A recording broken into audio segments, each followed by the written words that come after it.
Shalom, selamat malam, salam sehat dan tetap semangat Bapak Ibu Saudara-saudara yang kekasih dalam Tuhan Yesus Kristus. Tanpa terasa kita akan memasuki minggu di mana kita menghayati dan semakin merenungkan tentang penderitaan, kematian Yesus di atas kayu salib serta kebangkitannya. Saudara-saudaraku yang kekasih, bersama-sama dengan Persekutuan Gereja Toraja Jemaat Warakas Kelas 10 Jawa, mari kita bersama-sama sehati dalam doa pada malam hari ini. Mari kita menaikkan pujian penyembahan kita.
Pembacaan firman Tuhan terambil dari Injil Markus pasal 14 ayat 32 hingga ayatnya yang ke-42. Mari kita berdoa untuk menerima hikmat dan kekuatan dan tuntunan Roh Kudus. Bapa kami yang ada di dalam sorga, kami mengucap syukur.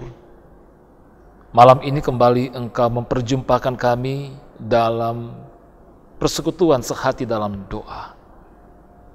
Kebenaran firman-Mu akan diberitakan dan menjadi perenungan bagi kami anak-anak-Mu.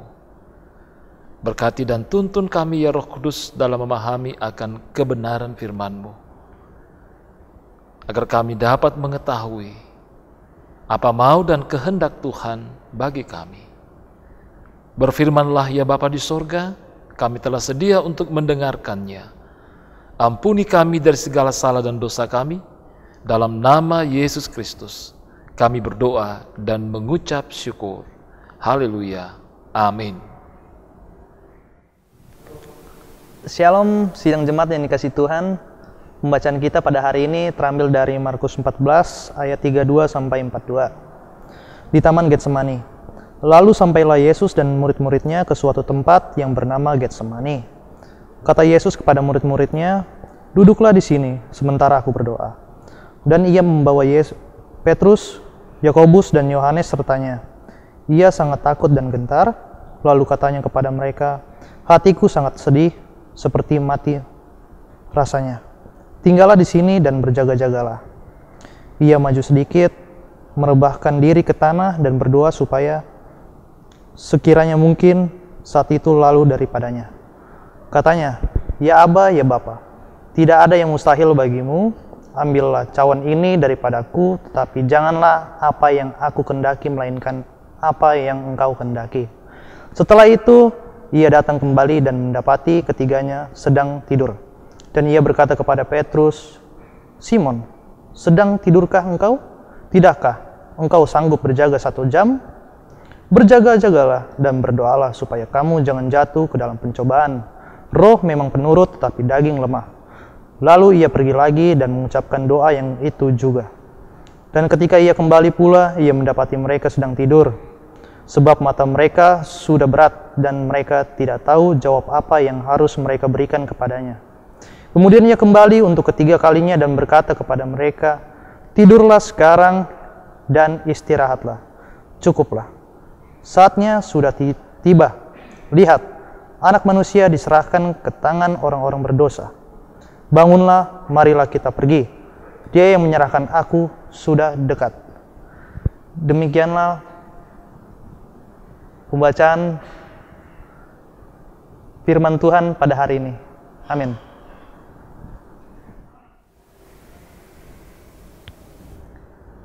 Merenungkan pembacaan firman Tuhan pada malam hari ini. Tema kita, Getsemani sebagai saksi bisu. Getsemani sebagai saksi bisu.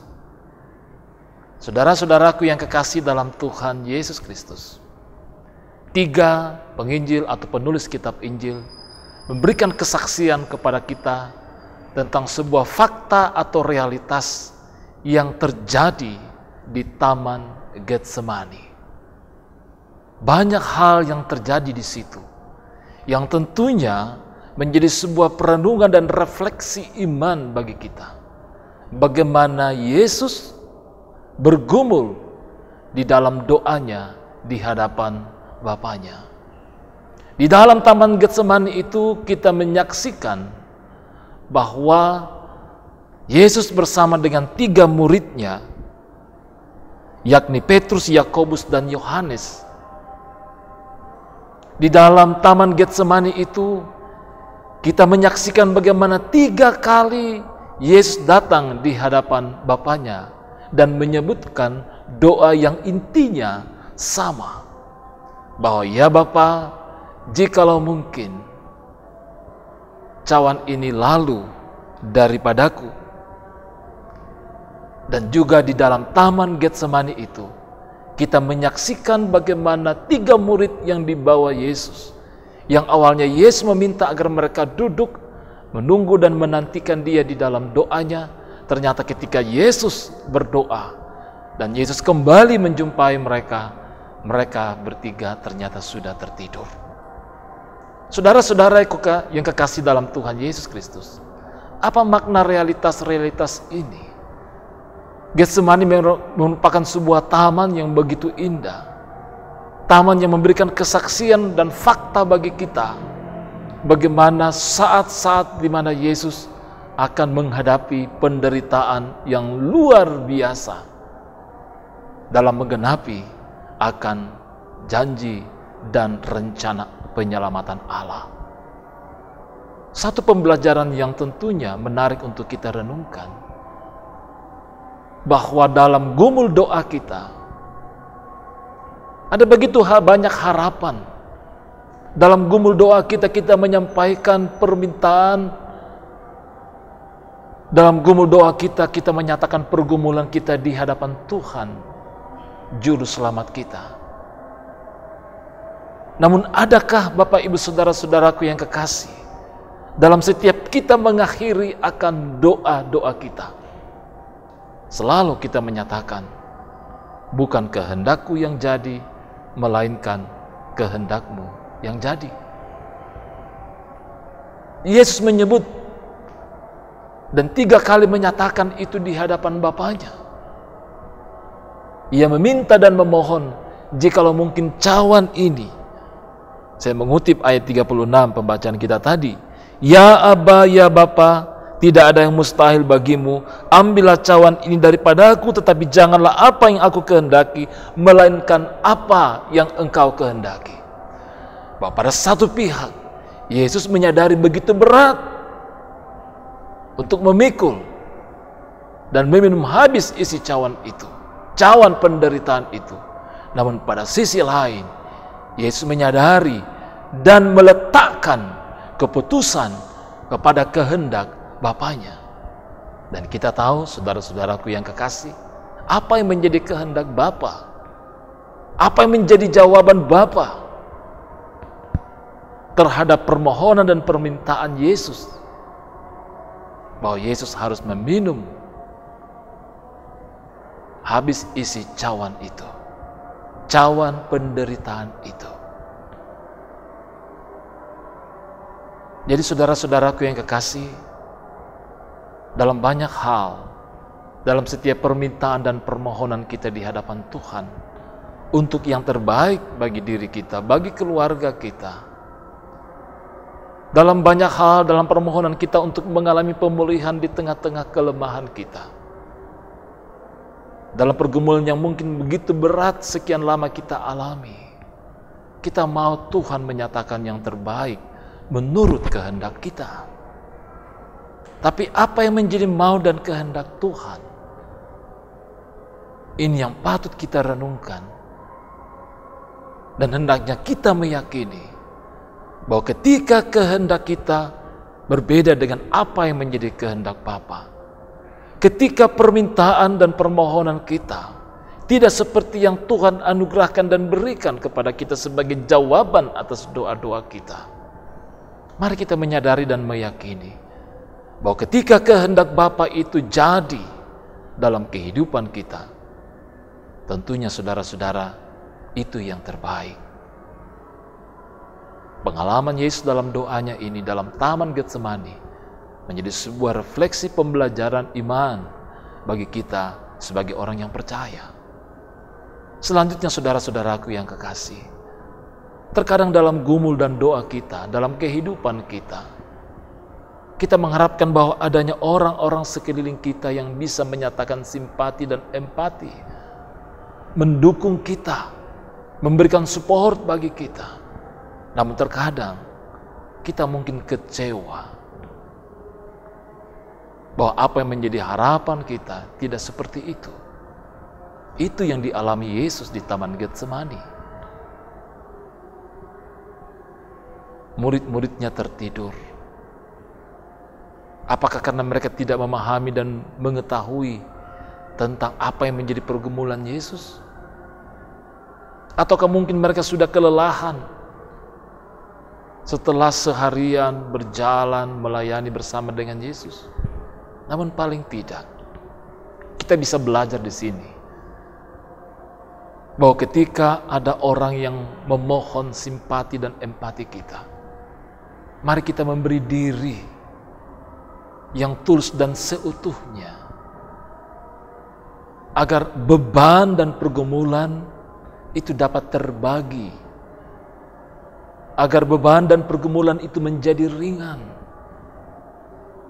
sehingga ada spirit dan kekuatan bagi orang yang bergumul untuk tetap semangat dan kuat dalam menghadapi pergumulan-pergumulannya. Dan yang ketiga, saudara-saudaraku yang kekasih, kita mendapati satu pesan yang luar biasa yang disampaikan oleh Yesus kepada murid-muridnya dalam pembacaan kita tadi, agar kiranya mereka semua berjaga-jaga. Dalam ayat 38 pembacaan kita tadi dikatakan, berjaga-jagalah dan berdoalah supaya kamu jangan jatuh ke dalam pencobaan.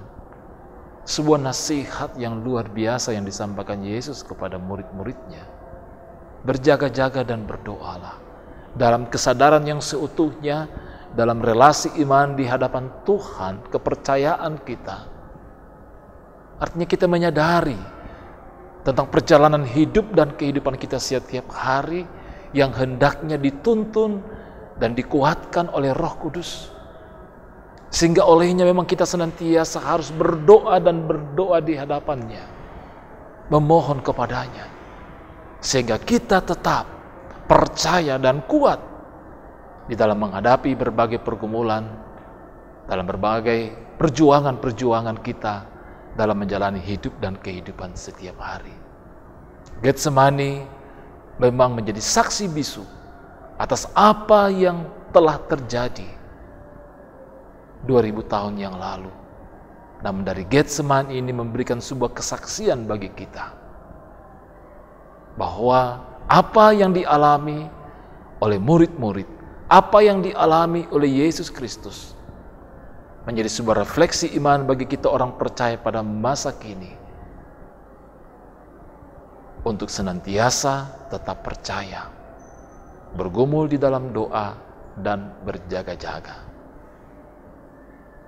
Getsemani walaupun menjadi saksi bisu, namun Getsemani berbicara banyak hal tentang iman kita. Sebuah pembelajaran yang luar biasa. Tuhan memberkati kita bersama dengan keluarga. Amin firman Tuhan.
Mari kita menaikkan doa syukur kita.